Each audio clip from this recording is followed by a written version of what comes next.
എൻ്റെ പേര് മാർട്ടിൻ എന്നാണ്. നടി ആക്രമിച്ച കേസിൽ രണ്ടാം പ്രതിയായിട്ട് തന്നെ 5 കൊല്ലത്തോളം റിമാൻഡ് ചെയ്തിട്ടായിരുന്നു.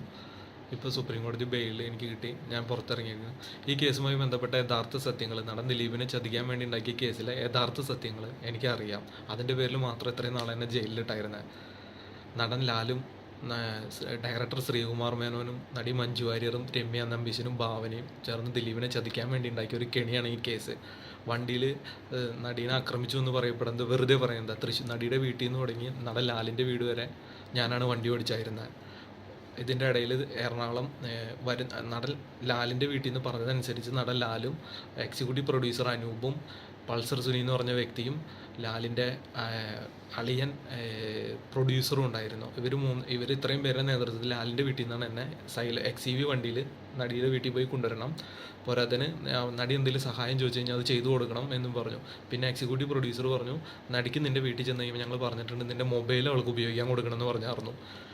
പിന്നെ നടിയുടെ അമ്മയുടെ നമ്പർ എനിക്ക് തന്നിട്ട് പറഞ്ഞു, പാലിയേക്കര ടോൾ കഴിഞ്ഞതിന് ശേഷം മാത്രം നടിയുടെ വീട്ടിലേക്ക് അമ്മേനെ വിളിച്ചിട്ട് വീട്ടിലെ വഴി വെച്ച് പോയാൽ മതി എന്നും പറഞ്ഞ് ഫോൺ നമ്പർ നിന്ന് എന്നെ അവിടെ നിന്ന് പറഞ്ഞു വിട്ടായിരുന്നു. ഞാൻ അവിടെ നിന്ന് ലാലിൻ്റെ വീട്ടിൽ നിന്ന് ഏകദേശം ഒരു 4:30-5 മണി ടൈമിൽ ഇറങ്ങി പാലിയേക്കര അവർ അതിൻ്റെ ഇടയ്ക്ക് ഞാൻ പോകണമെന്നതിൻ്റെ ഇടയ്ക്ക് ഇവർ ഇടയ്ക്കിടയ്ക്ക് എന്നെ വിളിച്ചായിരുന്നു. ഇതിന് ശേഷം പാലിയേക്കര ടോൾ എത്തിയതിന് ശേഷം നടിയുടെ വീട്ടിലേക്കുള്ള വഴി എനിക്കറിയാത്ത കാരണം വിളിച്ച് ചോദിച്ച് വഴി അന്വേഷിച്ച് ഞാൻ ചെന്നു. നടിയുടെ വീടിൻ്റെ ഫ്രണ്ടിലെത്തി കഴിഞ്ഞപ്പോൾ വീണ്ടും ഗേറ്റ് തുറന്നിട്ടുണ്ടായിരുന്നു. എന്നോട് വണ്ടി ഉള്ളിൽ കയറ്റിടാൻ പറഞ്ഞു. ഭാവനയും അമ്മയും അവിടെ ഫ്രണ്ടിൽ നിൽക്കണ്ടായിരുന്നു ഫോണും പിടിച്ച്. അത് കഴിഞ്ഞ് വണ്ടി അവരെ കാർ പോർച്ചിൽ കയറ്റിടാൻ പറഞ്ഞു. ഞാൻ വണ്ടി കാർ പോർച്ചിൽ കയറ്റിയിട്ട് വണ്ടി ഓഫാക്കി നിന്നപ്പോഴത്തേക്കും ഭാവനയുടെ അമ്മ വീടിൻ്റെ അകത്തേക്ക് കയറിപ്പോയി. നടി വന്ന് വണ്ടിയുടെ സൈഡിൽ ഡോറിൻ്റെ അവിടെ വന്നിട്ട് ഇങ്ങനെ തട്ടിയിട്ട് വണ്ടി ഡോർ ഓപ്പൺ ചെയ്യാൻ പറഞ്ഞു. ഓപ്പൺ ചെയ്തു. മാർട്ടിൻ എന്നല്ലേ നിൻ്റെ പേര്? എക്സിക്യൂട്ടീവ് പ്രൊഡ്യൂസർ അനൂപ് വിളിച്ചു പറഞ്ഞിട്ടുണ്ടായിരുന്നു, പുതിയ ഡ്രൈവറാണ് വിടുന്നുണ്ടെന്നും പറഞ്ഞ്. ഞാൻ പറഞ്ഞു അതേ ലാൽ ക്രിയേഷനിൽ നിന്ന് വന്നതെന്ന് പറഞ്ഞു. ഇത് കഴിഞ്ഞപ്പോൾ നടി വണ്ടിയിലേക്ക് കയറി എന്നിട്ട് പറഞ്ഞു, വേറെ എന്തെങ്കിലും പറഞ്ഞായിരുന്നോ എന്ന് ചോദിച്ചു. അപ്പോൾ ഞാൻ പറഞ്ഞു എൻ്റെ ഫോൺ മേഡത്തിന് തന്നെ അനൂപ് എക്സിക്യൂട്ടീവ് പ്രൊഡ്യൂസർ അനൂപ് പറഞ്ഞിട്ടുണ്ടായിരുന്നു എന്ന് പറഞ്ഞു. ഞാൻ അന്ന് മാർട്ടിൻ പറഞ്ഞതനുസരിച്ച് ഫോണും തരാൻ പറഞ്ഞു. എൻ്റെ ഫോൺ ഞാൻ കൊടുത്തു. ഇത് കഴിഞ്ഞ് എന്നോട് പറഞ്ഞു വണ്ടി സ്റ്റാർട്ടാക്കിയിട്ട് ഗ്ലാസ് എല്ലാം കയറ്റിട്ടിട്ട് മാർട്ടിൻ കുറച്ച് നേരം ഒന്ന് പുറത്തിറങ്ങി നിൽക്കാൻ പറഞ്ഞു. നടി പറഞ്ഞതനുസരിച്ച് ഞാൻ നടിയുടെ വീട്ടിൽ വെച്ച് തന്നെ വീടിൻ്റെ പുറത്തിറങ്ങി നിന്നു. അത് കഴിഞ്ഞ് ഏകദേശം ഒരു അരമണിക്കൂറോളം നടി ഉള്ളിലിരുന്ന് ഫോണിൽ സംസാരിക്കണ്ടായി. എന്താ സംസാരിച്ചതെന്നൊന്നും എനിക്കറിയില്ല. ഇത് കഴിഞ്ഞതിന് ശേഷം എന്നോട് ഗ്ലാസ്സുമ്പോൾ കൊട്ടിയിട്ട് പറഞ്ഞു വണ്ടി കയറാൻ പറഞ്ഞു. ഞാൻ വണ്ടി കയറിയപ്പോൾ നടി എന്നോട് പറഞ്ഞു വണ്ടി ഓഫ് ചെയ്ത് മാറ്റി ഞാൻ പോയി ഡ്രസ്സ് മാറിയിട്ട് വരാം, നമുക്ക് എറണാകുളത്തേക്ക് പോകാമെന്ന് ആദ്യം പറഞ്ഞത്. എറണാകുളത്തേക്ക് പോകാമെന്നും പറഞ്ഞു നടി എൻ്റെ ഫോണും പിടിച്ചുകൊണ്ട് തന്നെ വീടിൻ്റെ അകത്തേക്ക് കയറിപ്പോയി. ഇത് കഴിഞ്ഞ് ഏകദേശം ഒരു അരമണിക്കൂർ മേലെ എടുത്തു വീട്ടിൽ നിന്ന് ഇറങ്ങാനായിട്ട്. 2 കളർ ബാഗ് ഉണ്ടായിരുന്നു, ഒരു ബ്ലാക്ക് കളർ ബാഗും ഒരു റെഡ് കളർ ബാഗും. ഈ റെഡ് കളർ ബാഗിൽ പൈസയായിരുന്നു. കുറച്ച് പൈസയെ പോകുന്ന വഴിക്ക് അത്താണിയിൽ വെച്ച് എൻ്റെ സുഹൃത്തുക്കൾ വരും, അവർക്ക് കൊടുക്കാനെന്ന് പറഞ്ഞു. നെടുമ്പാശ്ശേരി എയർപോർട്ടിലേക്ക് തിരിയണ സിഗ്നലിൻ്റെ അവിടെ വെച്ച് ശരി എന്ന് പറഞ്ഞു. ആ വണ്ടിയിൽ എടുത്ത് കയറ്റി വയ്ക്കാൻ പറഞ്ഞു. അങ്ങനെ ഞാൻ കയറ്റി വെച്ചു. നടി എൻ്റെ ഒപ്പം പിറകിലെ സീറ്റിൽ വണ്ടിയിൽ കയറി. ഇത് കഴിഞ്ഞ് വണ്ടി അവിടെ നിന്ന് എടുത്തു. ഈ സമയത്തൊന്നും എൻ്റെ ഫോൺ എൻ്റെ തന്നെ ഇല്ല, നടിയുടെ കയ്യില്ല. പോരുന്ന വഴിക്ക് നടി ഒരുപാട് ഫോണിൽ സംസാരിച്ചിട്ടുണ്ട്. 3 ഫോൺ നടിയുടെ കയ്യിൽ ഭാവനയുടെ കയ്യിൽ വേറെ ഉണ്ടായിരുന്നു. ഈ ഫോണിൽ നിന്ന് മാറി മാറി സംസാരിക്കണ്ടേ. പിന്നെ വീണ്ടും എന്നോട് പറഞ്ഞു നെടുമ്പാശ്ശേരി എയർപോർട്ടിലേക്ക് തിരിയണ സിഗ്നലിൻ്റെ അവിടെ എത്തിക്കഴിയുമ്പോൾ എന്നോട് പറയണം എൻ്റെ സുഹൃത്തുക്കൾ അവിടെ വന്നിട്ടുണ്ട്, അവരൊന്ന് മീറ്റ് ചെയ്യണമെന്ന് പറഞ്ഞു. നടി പറഞ്ഞതനുസരിച്ച് വരുന്നതിൻ്റെ ഇടയിൽ പിന്നെ പയ്യെ പോയാൽ മതി എന്ന് എന്നോട് പറഞ്ഞായിരുന്നു. വരുന്നതിൻ്റെ ഇടയിൽ നെടുമ്പാശ്ശേരി എയർപോർട്ട് സിഗ്നലിൻ്റെ അവിടെ വെച്ച് വണ്ടി നിർത്താൻ പറയണമെന്ന് പറഞ്ഞായിരുന്നു. ഞാൻ പറഞ്ഞു സിഗ്നലിലെത്തി കഴിഞ്ഞപ്പോൾ. അവിടെ 2 വണ്ടിയിൽ, ഒരു ഇന്നോവയിലും ഒരു സ്വിഫ്റ്റ് ഡിസയർ കാറിലും 2 വണ്ടി അവിടെ വന്ന് കിടക്കണ്ടായിരുന്നു ലെഫ്റ്റ് സൈഡിലായിട്ട്. വണ്ടി പാർക്ക് ലൈറ്റ് ഇട്ട് ഓണാക്കി അവിടെ നിർത്തിയായിരുന്നത്. അത് കഴിഞ്ഞു എൻ്റെ ഫ്രണ്ട്സാണ്, അവർ ആ വണ്ടിയുടെ അവിടെ ചവിട്ടി നിർത്താൻ പറഞ്ഞു. അപ്പോഴത്തേക്കും വണ്ടി പയ്യെ സ്ലോ ആക്കി അറിഞ്ഞു. ഞാൻ ലെഫ്റ്റ് സൈഡ് ചവിട്ടി ഒതുക്കി നിർത്തി കഴിഞ്ഞപ്പോൾ ആ സ്വിഫ്റ്റ് കാറിൽ നിന്ന് 3 പേര് ഇറങ്ങി വന്നായിരുന്നു. 3 പേര് ഇറങ്ങി വന്നിട്ട് 2 പേര് വണ്ടി കയറി സൈഡിൽ. അപ്പം അവനെ സൈഡിലേക്ക് നീങ്ങിയിരുന്നു. എൻ്റെ സുഹൃത്തുക്കളാണ് എന്നോട് പറഞ്ഞു. പിന്നെ നടിയാണ്, അതുകൊണ്ട് ഞാൻ വേറെ ഒന്നും ചോദിക്കാനൊന്നും നിന്നില്ല. അവർ പറയുന്നതനുസരിച്ച് ആ കാര്യങ്ങൾ ചെയ്യണം. ഞാൻ ജോലിക്കാരനാണ്. അവർ സൈഡിലേക്ക് കയറിയിരുന്നു. എന്നോട് പറഞ്ഞു ഈ റെഡ് കളർ ബാഗ് എടുത്ത് ആ വണ്ടിയിൽ കൊണ്ടുകൊടുക്കാൻ പറഞ്ഞു, ഫ്രണ്ടിൽ കിടക്കണം സ്വിഫ്റ്റിലേക്ക്. ഞാൻ ഈ റെഡ് കളർ ബാഗ് എടുത്തുകൊണ്ട് സ്വിഫ്റ്റിൻ്റെ ഡിക്കി തുറന്നിട്ടുണ്ടായി, അതിലേക്ക് വെച്ച വഴി വണ്ടി 2 എടുത്ത് പോയി. പെടപെടയെന്നും പറഞ്ഞ് വണ്ടി എടുത്ത് പോയി. പിന്നെ നടൻ ലാലിൻ്റെ മകൻ ജീനും എക്സിക്യൂട്ടീവ് പ്രൊഡ്യൂസർ അനൂപും ഉണ്ടായിരുന്നു. ഇവർ 2 പേരും ആ സമയത്ത് വണ്ടിയിലേക്ക് കയറിയ. അത് കഴിഞ്ഞ് അവരായിട്ട് സംസാരിച്ചു. അത് കഴിഞ്ഞ് ഞാൻ ഈ ബാഗ് വെച്ചുകൊണ്ട് തിരിച്ച് വന്നു കഴിഞ്ഞപ്പോൾ എന്നോട് പറഞ്ഞു വണ്ടി കയറിക്കൊള്ളാൻ പറഞ്ഞു. വണ്ടി കയറി. വണ്ടി വൈറ്റിലേക്ക് എടുക്കാൻ ആദ്യം പറഞ്ഞത്. വൈറ്റിലേക്ക് എടുത്ത് വണ്ടി വൈറ്റിലേക്ക് എടുക്കണതിൻ്റെ ഇടയ്ക്ക് എന്നോട് പറഞ്ഞു ഇതെൻ്റെ സുഹൃത്തുക്കളാന്ന് പറഞ്ഞു. അപ്പോൾ നടൻ്റെ മകൻ ലാലിൻ്റെ മകൻ ജീനെയും എക്സിക്യൂട്ടീവ് പ്രൊഡ്യൂസറിനെയും എനിക്കറിയാം. ഞാൻ കണ്ടിട്ടുണ്ട് അവിടെ ലാലിൻ്റെ സ്റ്റുഡിയോയിലുണ്ട്. വലിയ ബന്ധമില്ല, അവിടെ വർക്കുമായി ബന്ധപ്പെട്ട് കണ്ടിട്ടുണ്ട്. ഇത് കഴിഞ്ഞ് വണ്ടി എടുത്ത് എടപ്പള്ളിക്ക് എത്തണേൻ്റെ ഇടയ്ക്ക് വണ്ടി ഇവർ സംസാരിച്ചു. നടി മഞ്ജു വാര്യരുടെ ബോംബെയിലെ ഫ്ലാറ്റിൻ്റെ സെയിൽ എന്തായെന്ന് ചോദിച്ചു എന്നോടല്ല, ഇവർ തമ്മിൽ ഭാവനയോട് ചോദിക്കണം. അപ്പോൾ പറഞ്ഞു എത്രയും പെട്ടെന്ന് നടക്കും, നമ്മൾ വിചാരിച്ച കാര്യങ്ങളൊക്കെ റെഡിയാകാണെങ്കിൽ എന്ന് പറഞ്ഞ് അവർ നിർത്തി. ഇത് കഴിഞ്ഞ് പാലാരിയുടെ പൈപ്പ് ലൈൻ എടപ്പള്ളി, എനിക്ക് കുറച്ച് ക്ലിയർ ആകുന്നില്ല, ഓർമ്മ വന്നില്ല. എടപ്പള്ളി ഏഹ്, എടപ്പള്ളി വൈറ്റിലേക്ക് തിരിയാണ് അവിടെ വെച്ച് വണ്ടി. വൈറ്റിലേക്ക് തിരിക്കാൻ പറഞ്ഞു. വൈറ്റിലേക്ക് തിരിച്ചു വന്നു കഴിഞ്ഞപ്പോൾ പാലാരിയുടെ പൈപ്പ് ലൈനിൻ്റെ അവിടെ വെച്ച് ഒരാളവിടെ ടൗലും കെട്ടി നിൽക്കണ്ടായിരുന്നു. മുഖത്തൊരു ടൗലും കെട്ടി വണ്ടി സൈഡാക്കാൻ എന്നോട് പറഞ്ഞു. അത് കഴിഞ്ഞ് എന്നോട് പറഞ്ഞു, മാർട്ടിൻ ഇവിടെ ഇറങ്ങിക്കോ, അവിടെ നിന്ന് വണ്ടി അവരെടുത്തോളെന്ന് പറഞ്ഞു. ആ കയറിയ വ്യക്തിയാണ് ഇപ്പോൾ പൾസർ സുനി എന്നും പറഞ്ഞ ഈ കേസിൽ 1-ാം പ്രതിയായിട്ടുള്ളത്. അപ്പോഴാണ് ഞാൻ അയാളെ കാണുന്നത്. നടൻ ലാലിൻ്റെ കൂടെ പേഴ്സണൽ ഡ്രൈവറായിട്ട് അയാളെ ഞാൻ 2-3 പ്രാവശ്യം കണ്ടിട്ടുണ്ട്. അല്ലാതെ ഒരു ബന്ധവും ഞാൻ അയാളും തമ്മിലില്ല. ലാൽ ക്രിയേഷനിൽ വർക്ക് ചെയ്യണതാണ് ഈ പൾസർ സുനി എന്ന് പറഞ്ഞ വ്യക്തി. ഇത് കഴിഞ്ഞ് അവിടെ നിന്ന് അനൂപും ഈ പൾസർ സുനിയും പിന്നെ എക്സിക്യൂട്ടീവ് പ്രൊഡ്യൂസർ അനൂപും ജീനും പൾസർ സുനിയും ഇവരും 3 പേരോട് വണ്ടി എടുത്ത് പോയി. എന്നോട് പറഞ്ഞു പിറകിലൊരു വണ്ടിയുണ്ട്, അത് നമ്മുടെ വണ്ടിയാണ്, മാറ്റി അതിൽ കയറി കുറച്ച് നേരം റെസ്റ്റ് ചെയ്യും, ഞങ്ങൾക്ക് കുറച്ച് സംസാരിക്കാനുണ്ടെന്ന് പറഞ്ഞു. ഇവർ വണ്ടി എടുത്ത് പോയി. പിറകിലുള്ള വണ്ടിക്കാരെ ഹോൺ അടിച്ചപ്പോൾ ഞാൻ അതിൽ കയറി. ഒരു കാരവാൻ വണ്ടിയായിരുന്നു എന്നാണ് എൻ്റെ കണക്കൂട്ടിലത്. അതിൽ TV ഫെസിലിറ്റികളൊക്കെ ഉണ്ടായി, കിടക്കാനുള്ള ബെഡ്, വാഷ് ബേസിൻ, മറ്റേ മുഖം നോക്കണ മിററൊക്കെ ഉണ്ടായിരുന്നു വണ്ടിയിൽ.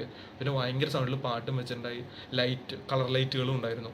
അതിൽ ഡ്രൈവർ ഹോൺ അടിച്ച് വണ്ടി കയറാൻ പറഞ്ഞു. ഞാൻ വണ്ടി കയറി. ഇത് കഴിഞ്ഞ് ഏകദേശം കുറേ നേരം കറങ്ങിയതിന് ശേഷം, ഇത്ര 1 മണിക്കൂർ മേലെങ്ങാണ്ട് കറങ്ങിയതിന് ശേഷം കാക്കനാട് ആപ്പിൾ ടവർ എന്ന് പറഞ്ഞൊരു ഫ്ലാറ്റ് ഉണ്ട്, അവിടെ കൊണ്ടുവന്ന് വണ്ടി എന്നോട് നിർത്തിയിട്ട് പറഞ്ഞു ഇറങ്ങിക്കോളാൻ പറഞ്ഞു. അപ്പോൾ ഞാൻ ചോദിച്ചു, ഞാൻ എന്തിനാ ഇവിടെ ഇറങ്ങണേ, എവിടേക്ക് കൊണ്ടുപോയി എന്നെ, എനിക്ക് ഒരു പിടിയില്ല, കാര്യങ്ങളൊക്കെ ഇങ്ങനെ അയാളോട് തർക്കിച്ച് വെച്ചു. നീ പറയുന്നിട്ടാ മതി മാഡം, ഭാനുമാഡം അവിടെ ഉണ്ട്, നീ ഇറങ്ങിക്കോളാൻ പറഞ്ഞു.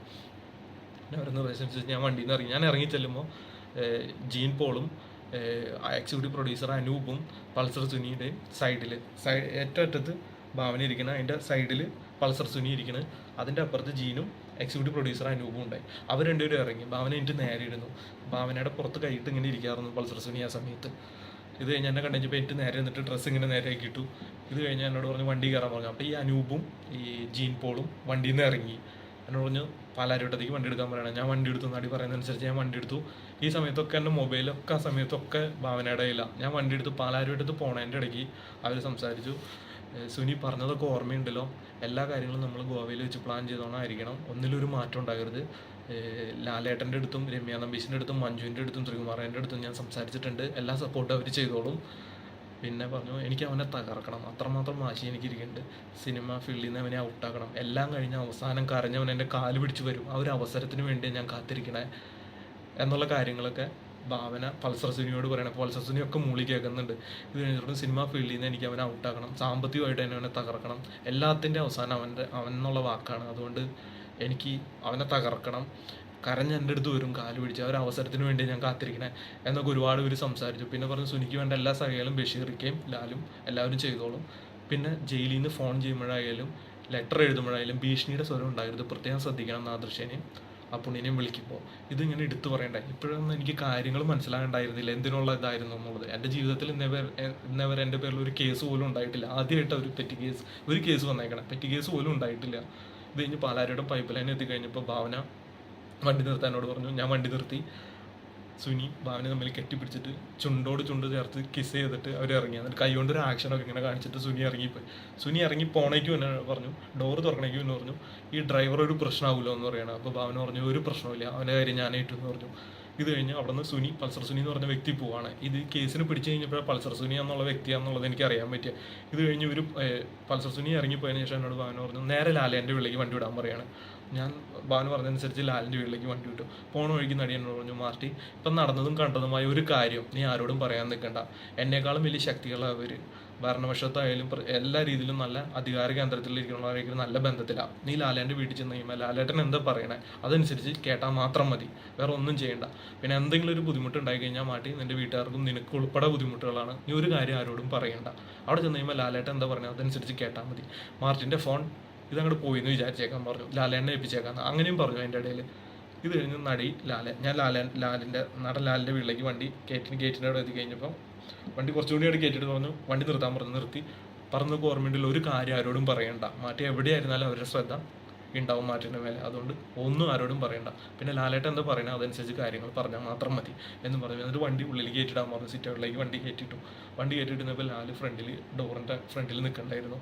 ഡോറ് ഇങ്ങനെ പുറത്തുനിന്ന് ക്ലോസ് ചെയ്തിട്ട് പുറത്ത് പകുതി തുറന്നിട്ടിട്ട് ഭാവന കണ്ടുപിടി ഭാവന ഓടിച്ചെന്ന് ലാലിനെ കെട്ടിപ്പിടിച്ച് അവർ അങ്ങനെ ചെറുതായിട്ട് ഹഗ്ഗൊക്കെ ചെയ്ത് ഉമ്മയൊക്കെ വെച്ചെന്ന് കൊണ്ട് കവളത്തെ ശ്രദ്ധിച്ചില്ല.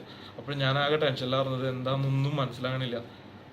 അത് കഴിഞ്ഞ് ലാല് ഭാവനേനെ വീണ്ടും ഉള്ളിൽ കയറ്റിട്ട് ഡോർ ക്ലോസ് ചെയ്തിട്ട് ഇങ്ങനെ അടുത്തേക്ക് വന്നിട്ട് മാർട്ടിൻ ഇങ്ങോട്ട് ഇറങ്ങി വരാൻ പറഞ്ഞു. ഞാൻ ഇറങ്ങി ചെന്ന വഴി പറഞ്ഞു, മാർട്ടിൻ ഇപ്പോൾ കണ്ടതും കേട്ടതുമായ ഒരു കാര്യം ആരോടും പറയരുത്, പറഞ്ഞു കഴിഞ്ഞാൽ മാറ്റനെ ഞാൻ കൊന്നു കളയും, ഒരു തെളിവ് പോലും ഇല്ലാണ്ട് നശിപ്പിച്ച് കളയും, വീട്ടുകാരെയും ഞാൻ ഉപദ്രവിക്കും. അത് നീ മറക്കണ്ട.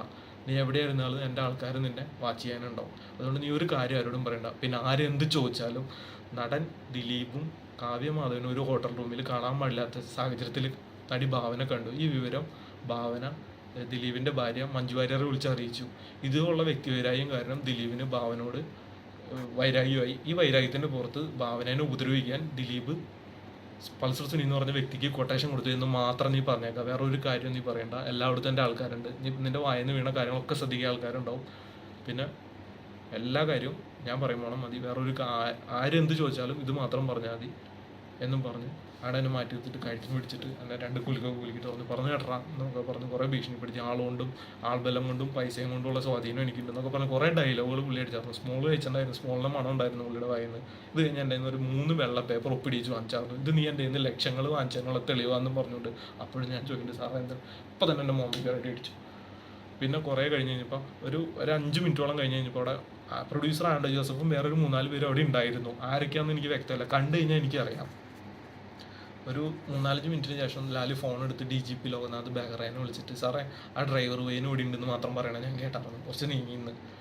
എന്നിട്ട് ഫോൺ കട്ട് ചെയ്തു. ഇത് കഴിഞ്ഞപ്പോൾ അവിടെ യതീഷ് ചന്ദ്ര എന്ന് പറഞ്ഞ അസിസ്റ്റൻറ്റ് കമ്മീഷണർ അങ്ങാണ്ടായിരുന്നു പുള്ളി. അന്ന് വന്നിട്ട് വണ്ടി ഇന്നോവയിൽ വന്നായിരുന്നു, യൂണിഫോമൊന്നും ഇല്ലാണ്ട് വന്ന് എന്നെ മാറ്റി നിർത്തിക്കൊണ്ട് ചോദിച്ചു എന്താണ് മാറ്റി സംഭവിച്ചത്, എന്താണ് കാര്യങ്ങൾ. അപ്പോൾ ഞാൻ ഈ കാര്യങ്ങൾ തന്നെ പറഞ്ഞുകൊണ്ടിരുന്നു. പുള്ളി ഇതൊന്നും ക്ലിയർ അല്ല, മാറ്റിൻ്റെ ഫോൺ എവിടെയാന്ന് നിൽക്കുന്നത്. ഞാൻ പറഞ്ഞു എൻ്റെ ഫോൺ അടിയിടയില്ല, അപ്പോൾ അവനിടയില്ല.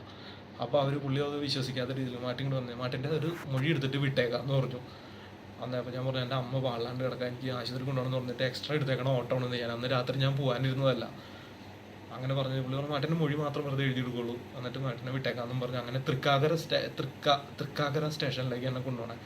അവിടെ ഇരുത്തി കഴിഞ്ഞപ്പോൾ പുള്ളിയുടെ ജീപ്പിൽ കയറ്റിയിട്ട് പുള്ളിയുടെ വണ്ടിയിൽ കയറ്റിയിട്ട് ലാലിൻ്റെ വീടിൻ്റെ പടി വരെ ആക്കി കഴിഞ്ഞപ്പോൾ അവിടെ വേറെ പോലീസ് ജീപ്പ് വന്നു. അവിടെ നിന്ന് തന്നെ അവരുടെ വണ്ടിയിൽ കയറ്റി കൊണ്ടുപോയി തൃക്കാക്കര സ്റ്റേഷനാണെന്ന് തോന്നുന്നത്, എനിക്ക് ഓർമ്മ കിട്ടണില്ല. അവിടെ കൊണ്ടുപോയി ഇരുത്തി രാത്രി സെല്ലൊക്കെ അടച്ചു പൂട്ടിട്ടിട്ട് ഒരു 3 പേര് വന്നായിരുന്നു. അവരെന്നെ ഒരു റൂമിലേക്ക് മാറ്റി കൊണ്ടുപോയിട്ട് പറഞ്ഞു എനിക്ക് മുഖങ്ങൾ കണ്ടറിയാം, പേരുകൾ അറിയില്ല, യൂണിഫോം ഒന്നും ഉണ്ടായില്ല. എന്നെ ഒരുപാട് ഉപദ്രവിച്ചു. എന്നിട്ട് എന്നോട് പറഞ്ഞു ഉപദ്രവിക്കുന്ന ഇടയ്ക്ക് പറഞ്ഞിട്ടുണ്ടായിരുന്നു ലാല് പറഞ്ഞത് എനിക്ക് ഓർമ്മയുണ്ടല്ലോ, വെറുതെ അവരായിട്ട് മുട്ടാണ് നിൽക്കേണ്ട, അവർ പറയുന്ന കാര്യങ്ങൾ അങ്ങോട്ട് അനുസരിച്ചേക്കാം, അവർ മേളിലൊക്കെ നല്ല പിടിപാടുള്ളവരാ, വെറുതെ ജീവൻ കളയാൻ നിൽക്കണ്ട, എവിടെയായിരുന്നല്ല അവരുടെ ആൾക്കാരെ എല്ലായിടത്തും. അതും പറഞ്ഞ് ഒരുപാട് ഉപദ്രവിച്ചു. ഒരുപാടെന്ന് പറഞ്ഞു കഴിഞ്ഞാൽ എന്നെ ഒരുപാട് ഉപദ്രവിച്ചു. അത് പറഞ്ഞറിയിക്കാൻ പറ്റാത്ത രീതിയിൽ ഉപദ്രവിച്ചു. എന്നെ നാഭി തുടങ്ങി എല്ലായിടത്തും നല്ല രീതിയിൽ എന്നെ ഉപദ്രവിച്ചു. അതായത് അവരതിൻ്റെ ഇടയ്ക്ക് പറയുന്നുണ്ട് ചതവ് മാത്രം വന്നാൽ മതി, പാടുകൾ വരെ എടുത്ത് വെളുത്ത ശരീരമായതുകൊണ്ട് കോടതിയിൽ ഹാജരാക്കും. അപ്പോൾ എനിക്ക് അറിയില്ല എന്താ കാര്യങ്ങളൊന്നും, കോടതി പോലും പറയാനുള്ള ഒരു ഇത് എനിക്ക് അറിയില്ലായിരുന്നു. കേസ് എൻ്റെ പേരിൽ ആദ്യമായിട്ട് കോടതിയിൽ ഹാജരാക്കുമ്പോൾ പാടൊന്നും കാണരുത്, മെഡിക്കലിന് കൊണ്ടുപോകുമ്പോൾ ഉള്ളിൽ ചട്ട കിടാവുന്ന രീതിയിൽ നല്ല ഇത് കൊടുക്കാൻ പറയണ്ട, ഒരു 3 പേര് ഇരുന്ന്. പിന്നെ നീ അവർ ലാല് പറഞ്ഞതനുസരിച്ച് ചെയ്തേക്കാം, മെനക്കെടുത്തരുത്, ഞങ്ങളുടെ കൈക്ക് പണി ഉണ്ടാക്കരുത് എന്നൊക്കെ പറഞ്ഞ് ഒരുപാട് ഭീഷണിപ്പെടുത്തി.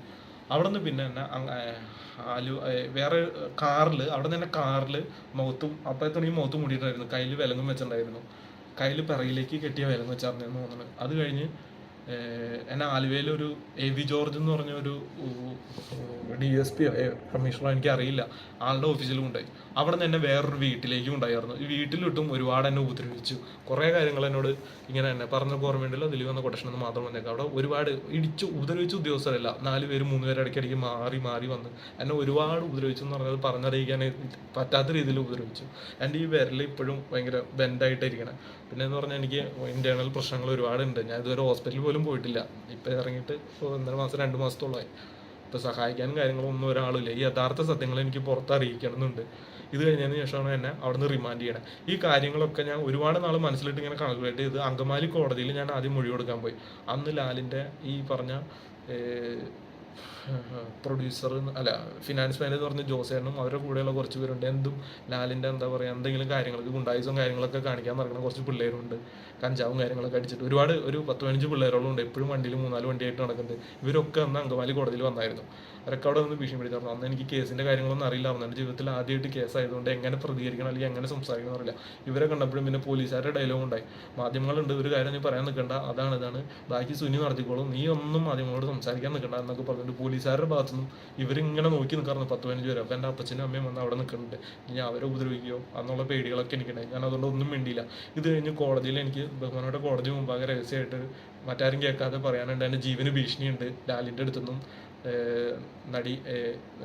നടൻ ലാലിൻ്റെ അടുത്ത് എൻ്റെ ജീവന് ഭീഷണി ഉണ്ടെന്ന് പറഞ്ഞുകൊണ്ട് ഞാൻ കോടതിയിൽ സങ്കടം പറഞ്ഞു. കോടതി പറഞ്ഞു എന്താ പറയാനുള്ളതെന്ന് ചോദിച്ചു. ഞാൻ പറഞ്ഞു എനിക്ക് മറ്റാരും കേൾക്കാതെ ഇപ്പോൾ എൻ്റെ കോടതി മുമ്പായി പറയാനുള്ളതെന്ന് പറഞ്ഞപ്പോൾ എൻ്റെ അപ്പച്ചനെയും എൻ്റെ കേസ് എടുത്താർന്ന ആദ്യത്തെ വക്കീലിനെയും മാത്രം ഇട്ടുകൊണ്ട് അങ്കമാലി കോടതിയിലെ ഷട്ടർ അടച്ചുകൊണ്ട് പറയാനുള്ളത് പറയാൻ പറഞ്ഞു. ഞാനപ്പോൾ ഈ സത്യസന്ധമായ ഈ കാര്യങ്ങൾ എല്ലാം ഞാൻ പറഞ്ഞു കഴിഞ്ഞപ്പോൾ എന്നോട് കോടതി പറഞ്ഞു ഇത് എഴുതി തരാൻ പറ്റുമെന്ന് ചോദിച്ചു. ഞാൻ പറഞ്ഞു എഴുതി തരാമെന്ന് പറഞ്ഞു. അങ്ങനെ എന്നെ മണിക്കൂറുകളോട് അവിടെ ഇരുത്തി എഴുതിയെടുത്തു. ജയിലിൽ നിന്ന് കൊണ്ടുവന്ന് നേരിട്ട് കൊണ്ടുവന്ന് എഴുതിയെടുത്തതിന് ശേഷം എനിക്ക് ജയിലിൽ ഭയങ്കര സുരക്ഷ ഏർപ്പാടാക്കിയിട്ടുണ്ടായിരുന്നു. അവിടെ നിന്ന് ഇറങ്ങണ വരെ എനിക്കൊരു ബുദ്ധിമുട്ടുണ്ടായിരുന്നില്ല. ഈ കാര്യങ്ങളൊക്കെ വിചാരണ കോടതി ഇപ്പം കുറ്റപത്രം കൊടുത്താലും ഇപ്പം മജിസ്ട്രേറ്റ് കോടതിക്ക് ഇടപെടുന്നതിന് പരിധിയുണ്ട്. ഇത് വിചാരണ കോടതിയാണ് ഇതിൻ്റെ കാര്യങ്ങൾ തീരുമാനിക്കണം. ഇത് കേസിൻ്റെ മെറിറ്റ് ഭാഗങ്ങളാണ്. മാട്ടിന് വക്കീലിനെ കൊണ്ട് അവിടെ പറയിപ്പിച്ചാൽ മതി. ഈ കാര്യങ്ങൾ ഞാൻ സീൽ വെച്ച കവറിൽ അങ്ങോട്ട് ഫോർവേഡ് ചെയ്യാമെന്ന് പറഞ്ഞു. എന്നിട്ട് അതിൻ്റെ കോപ്പി വക്കീലിന് കൊടുക്കാമെന്ന് പറഞ്ഞു. അത് കിട്ടിയില്ലെന്നൊന്നും എനിക്കറിയില്ല. ഈ സാധനം ഇപ്പോൾ പൂഴ്ത്തി വെച്ചേക്കണം അവർ. യഥാർത്ഥത്തിൽ ദിലീപ് അറസ്റ്റായി കഴിഞ്ഞപ്പോഴാണ് ദിലീപ് എന്നുള്ള നടനെ തകർക്കാൻ വേണ്ടി ഉണ്ടാക്കിയ കേസാണിതെന്നുള്ളത്. ഇതാണ് യഥാർത്ഥ സത്യങ്ങൾ. ഇതെനിക്ക് പൊതുസമൂഹത്തിനെയും ബഹുമാനപ്പെട്ട കോടതി മുമ്പാകെയും ദിലീപ് എന്നെ അറിയിക്കണമെന്നുണ്ട്. ഒരു നിവർത്തിയില്ല. ഞാനൊരു സാധാരണക്കാരനാണ്. ഇനി എൻ്റെ ജീവനെ എന്ത് സംഭവിച്ചാലും അതിൻ്റെ പരിപൂർണ്ണ ഉത്തരവാദിത്വം നടൻ ലാലിനും ശ്രീകുമാർ മേനോനും മഞ്ജു വാര്യർക്കും രമ്യ നമ്പീശനും ഭാവനയ്ക്കും ആയിരിക്കും. ഞാൻ പറഞ്ഞു. മാർട്ടിൻ എങ്ങനെയാണ് ലാലുമായിട്ട് പരിചയമായത്? നടൻ ലാലിൻ്റെ കൂടെ ഞാൻ ജൂനിയർ ആർട്ടിസ്റ്റൊക്കെ ആയിട്ട് വർക്ക് ചെയ്ത സിനിമ ഫീൽഡിൽ പോകാറുണ്ടായിരുന്നു. അവിടെ നിന്ന് ലാൽ ക്രിയേഷനിലെ ഒരു പ്രൊഡക്ഷൻ കൺട്രോളറായിട്ട് ബന്ധപ്പെട്ട് അങ്ങനെ ഇടയ്ക്കിടയ്ക്ക് വിളിക്കാറും സംസാരിക്കാറുണ്ട്. അപ്പോൾ എന്നോട് പറഞ്ഞു ഡ്രൈവറായിട്ട് വരാമോ എന്ന് ചോദിച്ചു. ഞാൻ പറഞ്ഞു അങ്ങനെ വരാമെന്ന് പറഞ്ഞു. അങ്ങനെ ജോലി ഇല്ലാത്തപ്പോൾ അതിൻ്റെ സമയത്ത് ഞാൻ പാർട്ട് ടൈം പഠിക്കാനും ജോലിയായിട്ട് പോകുമായിരുന്നു. അങ്ങനെ പോയി പരിചയം കഴിഞ്ഞപ്പോൾ എന്നെ വീട്ടിലെ പേഴ്സണൽ ഡ്രൈവറും കാര്യങ്ങളൊക്കെ. എത്ര വർഷം ജോലി ചെയ്തു? 4 വർഷത്തോളം നടൻ ലാലിൻ്റെ കൂടെ. ആ വിശ്വാസത്തിൻ്റെ പേരിൽ വേറെ എന്തെങ്കിലും ഇതുപോലത്തെ അവിടെ അനുഭവങ്ങൾ ഉണ്ടായിട്ടുണ്ട്? നടൻ ലാലിന് ഒരുപാട് ഇല്ലീഗൽ ബിസിനസ്സുകളുണ്ട്. ഒരുപാട്. എന്തൊക്കെയാണ്? ഒരുപാട് എന്ന് പറഞ്ഞു കഴിഞ്ഞാൽ എടുത്തു പുറത്ത് പറയാത്ത രീതിയിൽ കുഴൽപ്പണ ഇടപാടുകളും ഗോൾഡിൻ്റെ ബിസിനസ്സുകളും ഒരുപാടുണ്ട്. ഒരുപാട് സ്ഥലത്ത് തന്നെ വിട്ടിട്ടുണ്ട്. എയർപോർട്ടിൽ നിന്നൊക്കെ കളക്ട് ചെയ്ത് കൊണ്ടുവരാനൊക്കെ ആയിട്ട്. അപ്പോൾ ഞാൻ വിശ്വസ്തയോടെ കോടികളുടെ സാധനങ്ങളൊക്കെ ഉണ്ട്. വിശ്വസ്തയോടെ ഞാൻ കൊണ്ടുവന്ന് ഏൽപ്പിക്കാറുണ്ട്. അത്രയും വിശ്വാസമായിട്ട് നിന്ന് എന്നെയാണ് ചതിച്ച് ഇത്രയും കൊല്ലം ജയിലിലിട്ടത്. അപ്പം ഭാവനയ്ക്ക് യാതൊരു ഉപദ്രവം അതിനകത്ത് ഉണ്ടായിട്ടില്ല. സത്യസന്ധമായ കാര്യം. ഒരു വീഡിയോ ആരും എടുത്തിട്ടില്ല. ഇല്ല, ഒന്നും ഉണ്ടായിട്ടില്ല. പിന്നെ ഇപ്പൊ ഉണ്ടെന്ന് പറയുന്നത് കോടതി കൊടുത്തേക്കണെന്ന് അവർ പറയണത് ഇവര് ഗോവയിൽ ഈ ഷൂട്ടിങ്ങുമായി ബന്ധപ്പെട്ട് പൾസർ സുനി ഉൾപ്പെടെ ലാൽ ഉൾപ്പെടെ ജീൻ പോൾ ഉൾപ്പെടെ എല്ലാവരും ഇവർ ഒരുമിച്ചുണ്ടായി എന്ന് പറഞ്ഞു. അതിന്റെ മുന്നത്തെ ഒരാഴ്ചകളിൽ ഇതിങ്ങനെ റൂമിൽ വെച്ച് എടുത്തേക്കണതാണോ എന്നൊരു സംശയമുണ്ട് ആ വീഡിയോകൾ. അല്ലാതെ ഈ പറയുന്ന മാധ്യമങ്ങൾ പറഞ്ഞുണ്ടാക്കുന്ന രീതിയിൽ ഒരു സാധനമുള്ള ഞാൻ ദൃക്സാക്ഷിയാണ് ഉണ്ടാക്കി. നടൻ ദിലീപിനെ തകർക്കാൻ വേണ്ടി ഉണ്ടാക്കിയ ഒരു കേസാണ് 100%. ഭാവനയ്ക്ക് ഇത്രയധികം ദേഷ്യം വരാൻ കാര്യം ഭാവനേനെ കല്യാണം കഴിക്കണം എന്തോ ഒരു ഇത് നിൽക്കണം. അതിൻ്റെ ഇടയ്ക്കാണ് കാവ്യനെ കല്യാണം കഴിച്ചതെന്ന് പറയുന്നത്. പിന്നെ സാമ്പത്തിക ബുദ്ധിമുട്ടുകൾ എന്തോ ഉണ്ടായിന്ന് പറയുന്നത്. പിന്നെ മഞ്ജു വാര്യറിന് ഓട്ടോമാറ്റിക്കലി ദിലീപിനോട് ദേഷ്യം ഉണ്ടായിരുന്നു. പിന്നെ മഞ്ജുവിന് കൈയുണ്ട്. മഞ്ജു വാര്യർ, ദിലീപ്, ശ്രീകുമാർ മേനൻ എന്ന് പറഞ്ഞ ഡയറക്ടർ, നടൻ ലാൽ, പിന്നെ ഭരണപക്ഷത്തിരിക്കുന്ന ഒരുപാട് പേരുണ്ട്. അവരുടെ പേരുകൾ പറയാൻ എനിക്ക് ഭയങ്കര ബുദ്ധിമുട്ടുണ്ട്. ഇപ്പം എൻ്റെ ജീവന് തന്നെ ഭീഷണിയായിട്ട് നിൽക്കണം ഞാൻ. ഈ എല്ലാ കാര്യങ്ങളും ഞാൻ ബഹുമാനപ്പെട്ട കോടതി മുമ്പാകെ സത്യസന്ധമായിട്ടെല്ലാം പറഞ്ഞതാണ് അതിൽ അവിടെ എഴുതിയിട്ടുണ്ട്. വിചാരണ കോടതിയിൽ വരുമ്പോൾ താൻ സേഫ് ആവും. ഞാൻ തെറ്റ് ചെയ്തിട്ടില്ല. ആ ഒരു വിശ്വാസം. അതല്ല, വിചാരണ കോടതിയിൽ താൻ സത്യം മാത്രമേ പറഞ്ഞിട്ടുള്ളൂ. സത്യം മാത്രമേ പറഞ്ഞു. അത് അവരവിടെ രജിസ്റ്റർ ആയിട്ട് എഴുതിയിട്ടുണ്ടെന്നുള്ളതാണ് തന്റെ വിശ്വാസം. എനിക്കറിയാം. ലാലിന് വേറെ എന്തൊക്കെ വിശേഷം ഈ സിനിമയായിട്ട് ബന്ധപ്പെട്ട്? ഒരുപാട് അണ്ടർവേൾഡ് ബിസിനസ്സുകളുണ്ട്. അതിന് ദിലീപിനോട് ഇത്രയധികം ദേഷ്യം വരാൻ കാരണം അറിയില്ല. പേഴ്സണൽ വിഷയങ്ങൾ എനിക്കറിയില്ല. ഭാവനയെ സഹായിക്കാൻ വേണ്ടി ചെയ്ത ഇവരെല്ലാവരും ദിലീപിനോട് ദേഷ്യമുള്ള വ്യക്തികളെല്ലാവരും കൂടി ഒരുമിച്ച് ഒറ്റക്കെട്ടായിട്ട് നിന്ന് ദിലീപ് വീണ് കഴിഞ്ഞപ്പോൾ അടിച്ചേക്കണമെന്നാണ് ഈ കേസിൽ കണ്ടേക്കണത്. ഇത്രയും